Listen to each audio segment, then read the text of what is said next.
Today we are making a delicious pumpkin spice milkshake, which is perfect when you are craving those fall flavors, but it is still hot outside.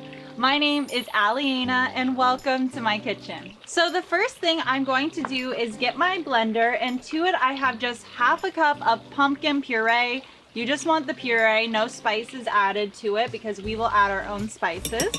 There we go. Next, I'm going to be adding in my pumpkin pie spice, and I'm adding in 1 teaspoon,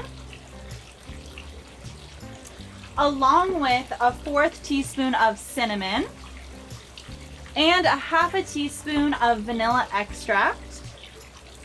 I'm also going to be adding in 1 shot of espresso, which is for all you coffee drinkers, but this is completely optional. If you don't want to have coffee in your milkshake, you don't have to, but I'm gonna head to the gym after this and I need a little energy. Next, I have my milk going in. I have just half a cup of whole milk, or you can use a vegan alternative. It's up to you.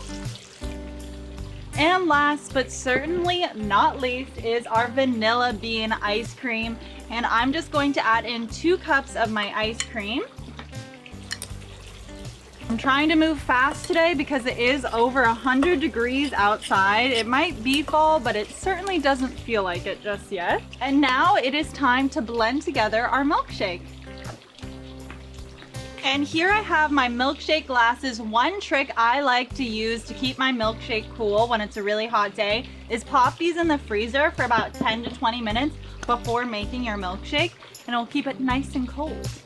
So now we can pour, actually, hold up, I was forgetting a very important step, although it's optional.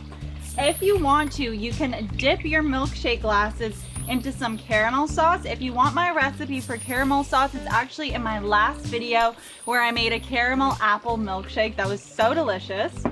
And once you have some caramel sauce on your glass, I like to dip it in some gingersnap cookies. These are my favorite. They're from Trader Joe's. If you know, you know. These are so good.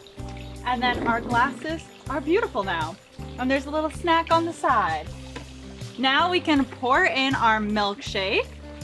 The next step is optional as well, but it is a delicious one. It's topping it with some fresh whipped cream. You can always use store-bought, but if you want to make it from scratch, it's so easy to make. All you need is 1 cup of heavy cream, 1/2 teaspoon of vanilla extract, and 1 teaspoon of sugar, and then you beat it for about 1 to 2 minutes until nice stiff peaks form, and you have whipped cream.